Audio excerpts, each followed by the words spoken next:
Thank you. It's a pleasure to be here in Tartu, and I want to congratulate the Estonian Fund for Nature for the 20 years anniversary day.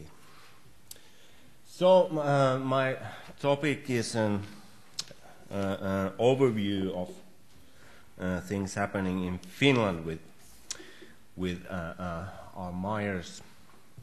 Firstly, I want to point out about my current address in University of Eastern Finland. Is a new name in the map of Finnish universities. So, starting from last year, the University of Joensuu and the University of Kuopio merged into University of Eastern Finland, so if the name is not familiar to you. So firstly, I will shortly present some basic facts about distribution and utilization of mires and peatlands in Finland. And then I have an overview of with three subtitles here of the recent activities, or in fact these are titles of the governmental ministry reports concerning mires and peatlands. So short overview on these, and then after that I will give some insights on conservation and climate mitigation issues especially. And so I'm promising here that there will be some critical assessment in the end also. So before that, please don't shoot the messenger. So, Finland, land of mires. I'm sure many of you have heard these kind of phrases. In many Finnish speeches, we like to start with this kind of idea that we have more mires and peatlands than anybody else. At least we have winning in some respect. So, the total area of peatlands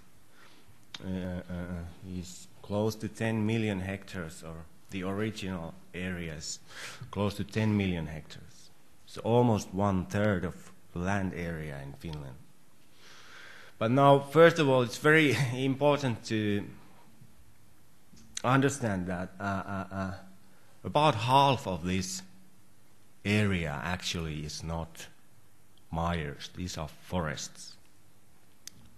So we have in Finland a very wide frame in the concept of the Soode, say peatland and mire.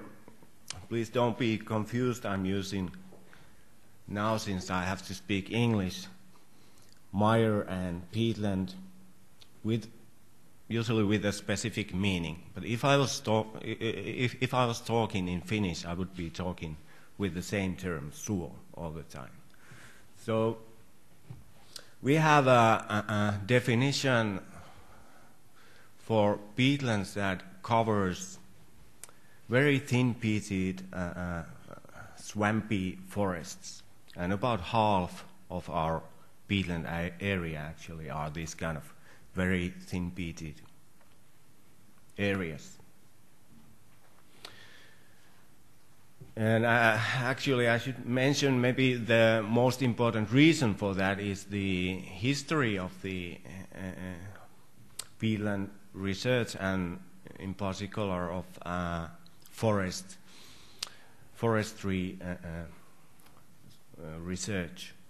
So you could say that 100 years ago were the basis of the classification system for Finnish forest and mire classification were founded and A.K. Kajander, of course, is the biggest name there.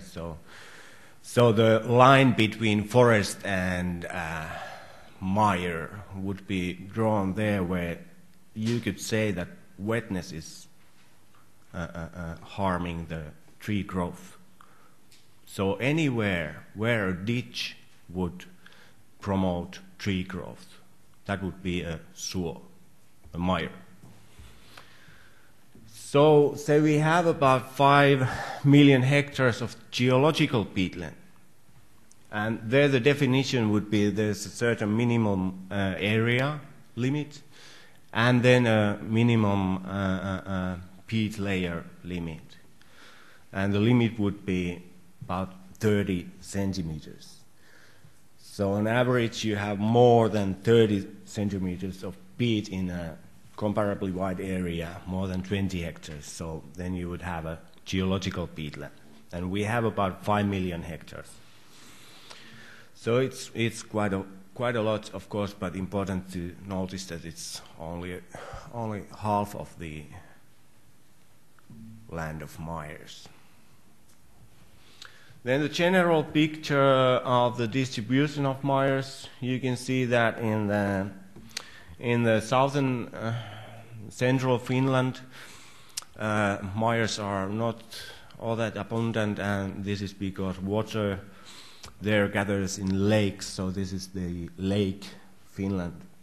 But in other regions, peatlands are very abundant. About 50%, about half of the undisturbed mire area is located in Lapland, in the northernmost Finland. And also about 1/3 of the whole of the mire area. So if for some reason in the future Lapland would gain independence, so Finland maybe would not be a land of mires anymore. Who knows? Here's a graph on the drainage situation in Finnish mires. So the red areas in both of these graphs present drained peatland areas.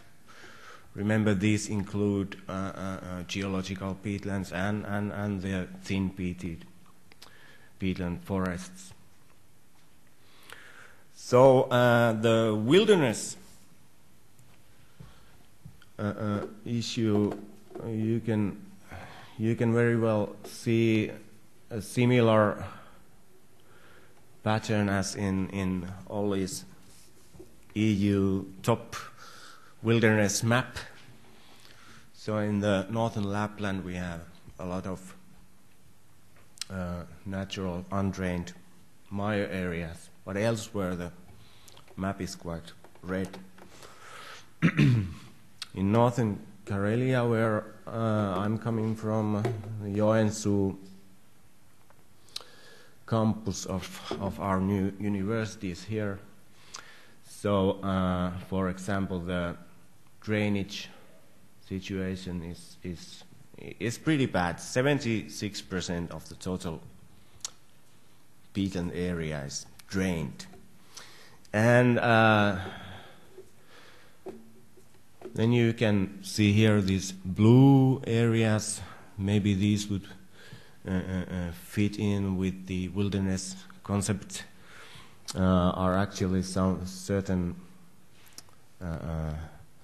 mire conservation areas like the Patvinsuo National Park, and then one of the biggest mire conservation areas based on private land, the Kesonsuo mire area, and so on. So these green areas you can pick from the map are certain specific national parks or conservation areas.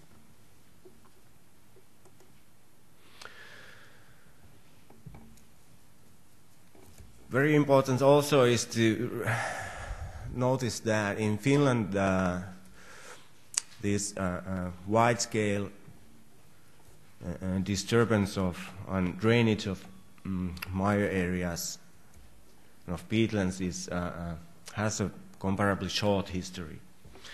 So you can see in the baseline here aerial impact of agriculture has a longer and smoother history, not so much dramatic changes. But then the biggest effects are starting from 1960s and 70s. So we could say that the wilderness aspect was very strong still in the 50s concerning Finnish mires in the whole national scale. Conservation is slowly proceeding, but it's important to note that until recently this hasn't really changed much anything. So on aerial basis, definitely the forestry drainage activities from 60s and 70s are the major contributors on area basis of the total peatland area. And this is what it looks like. Very straightforward application. Dig networks of ditches and add fertilizers, and then you have some tree growth. So I just collected here some main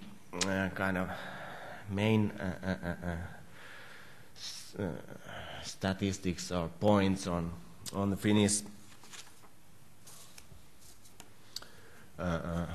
peatland forestry. So, like you noticed, it's a very, very vast scale activity in Finland.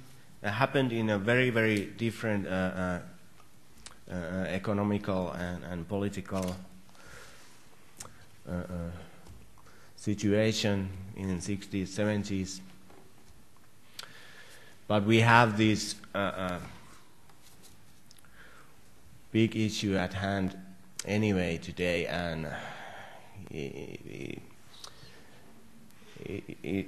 is quite a big proportion actually of the whole Finnish forestry sector. So it's estimated about 18 million cubic meters increase. So this would be a gain by the drainage activity of tree growth, almost 1/4 of the national forest growth takes place in the drained peatlands. And now then it's been estimated that there would be potential for 10 to 15 million cubic meters increase of annual harvest of the wood mass. Now, an important general point is that in general, peatland forestry is 30 to 50% less profitable than forestry on solid mineral soil forests. And we have difficulties in keeping up the efficiency in mineral soil forests, for sure. Challenges are there also. And then again, approximately estimated, say 20% of all of these forestry drainage activities estimated today to be unprofitable, which it's a huge scale problem. About 1 million hectares of unprofitable peatland forestry area. Now, this is arguable. We don't know what hectares exactly will be profitable and which will not be. There are very different opinions. This is just like most of these figures here in this basic fact sheets of mine. I'll just pick them up from the official reports. So, how much we have profitable, how much there actually is potential, and what should we do with the drained peatland, forestry land is subject to many challenges and uncertainties in the future. I won't go through them in detail, but first of all, the ditches are not forever, for sure. They need renovation and continuous work. It's estimated about 1.6 million hectares of forestry drainage should be repeated in a relatively short timescale. And this was possible in 60s and 70s. The politics and the world was such that the government could decide that let's drain 5 million hectares of peatlands to make them grow forests. But it's much more difficult today. We don't exactly know what we will do with the wood in the future. Like, you know, there are big changes. Hans mentioned about Finnish paper pulp mill somewhere in tropics, and there are several of these kind of examples. So we don't know if we want to make paper or biofuel or what. Of course, there's ongoing development of everything, and I don't want to be too negative, but anyway, there are challenges and uncertainties. Then the other big issue of use of peatlands is peat use. And now it often looks like the use of peat is for energy or horticulture, it would have a minor impact. And this would be because of the small percentage of the on aerial basis of peat mining. But you must remember that always when they speak about, say, 1% or less than 1% of peatlands, so then we are comparing area of peat mining to 10 million hectares of peatlands, of which only half actually are geological peatlands. But anyway, about 6% of total energy consumption in Finland produced by peat. I'm jumping ahead a little bit. So I promised two governmental reports. First of all, the assessment of threatened habitat types. The report was published in 2008. This is a specialist working group of researchers and officers of ministries and so on. So we have the complete red listing of habitat types, including, of course, mire habitat types. So we have an assessment of the whole country, north and south, separate. So we could focus here 56% of mire habitat types, which are basically vegetation types, are considered as threatened in the national scale. And there's a very clear difference between south and north. So in southern Finland, the least concerned group is very, very small. So almost all mire vegetation types are listed as threatened. Then the issue of assessment of greenhouse impact of use of Finnish peat and peatlands. If you've heard speeches of the topic, so you have probably seen this kind of a graph. So let's just directly look here you have the greenhouse impact. So it would be like emissions per produced energy unit. And the comparison scenario is the worst they could get, so it's coal. If you produce a certain amount of energy 100% with coal, you would have a certain very bad level of greenhouse impact. So then the similar greenhouse impact with 100% peat would be about the same, a little bit more. And now most of the work in the greenhouse impact project reported is being concentrated on life cycle analysis. And of course life cycle analysis are very important in general, important to take into account all parts of the life cycle. But here, let's take this example. If you select agricultural peatland, which has high emissions, and then if you take an afteruse of reed biomass, and if you take the best possible future technique, so then you could cut down significantly the total emissions. The problem here is that here it says 80% of peat use, 20% of reed biomass produced for 100 years perfectly without any emissions.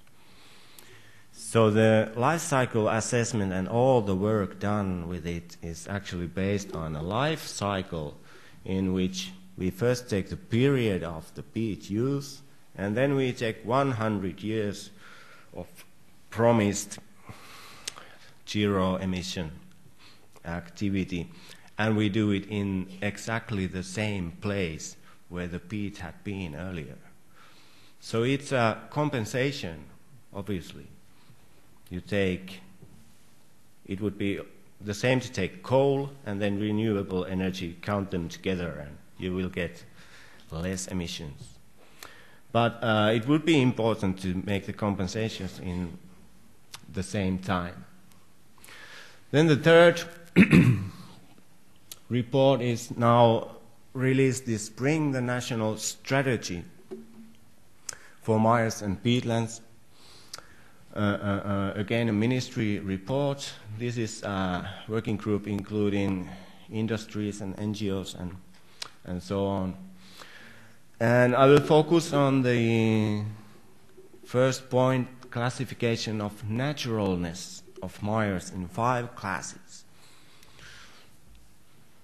So it's maybe the outcome, because we would need to have a criteria which peatlands to choose for exploitation, and now this naturalness scale is taken as the basis. It actually sounds something like wilderness scale. We won't go through this. It's only published in Finnish. I've translated them, so if somebody will be interested. But so there's 0 naturalness, or 5, class 5 naturalness, completely natural mire. And the classification is focusing on drainage, vegetation, and water table.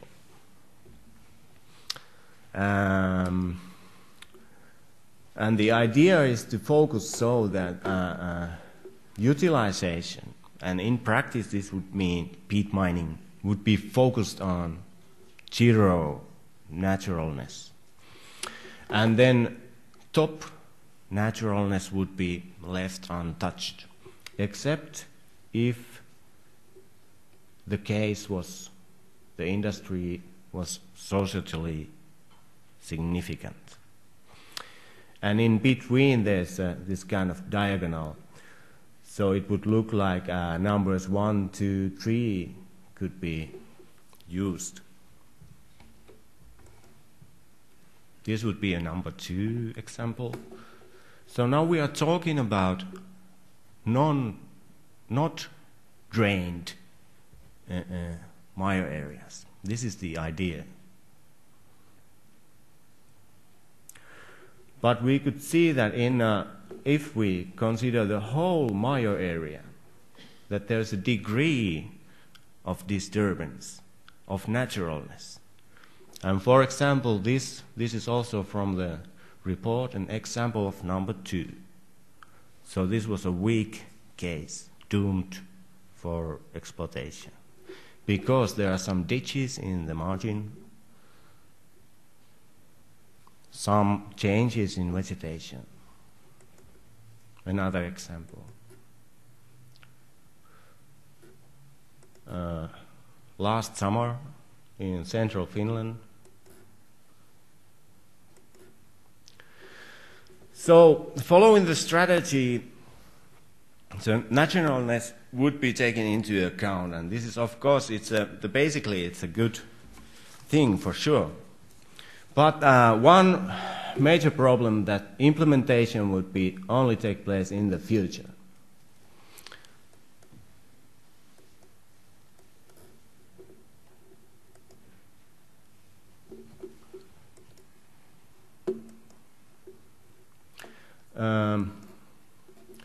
And this would be the main critique, I think, on the basis of the naturalness scale. The idea in the first place was that drainage causes halt of peat accumulation, increased CO2 emissions, and so on. And that's why we would want to exploit only the disturbed sites. So, in some place, it was added that the direct utilization only to drained or to otherwise changed. And otherwise changed would mean that it is not drained, of course. Drained or otherwise changed. And this would mean the naturalness scales 1 to 4. This will be my last slides, a case study of a mire which is disturbed, very strongly disturbed catchment, but the mire itself is not drained. So this is one of those otherwise changed mires. In 1941, 1953, 65, 70, you can see the ditches in the surroundings. And within this time scale, this mire has filled up with sphagnum. So it used to be a Carex fen, typical upper mire, turned into an eccentric sphagnum bog, if you may. So the lowest naturalness scale said, hydrology changed in all parts, vegetation change is clear. Okay, I would agree. I hope you agree. Clear increase of tree growth. Okay, there's actually clear increase. Water table lowered in all parts. Well, it's a little bit lowered. So this would be a number 1, maybe 2. So it would direct peat utilization here. But the thing is that this is not problematic in terms of emissions or biodiversity losses, maybe with the latter one. But it's actually a record-breaking new carbon sink. It has a future as a raised bog. So we are a little bit away from the actual problem solving. We should understand that Finland is not a wilderness, untouched wilderness anymore. So, of course, these strategies are needed. There are simplifications like there always are, but we should, in the future, go also into the details and the complications also. Thank you. Thank you.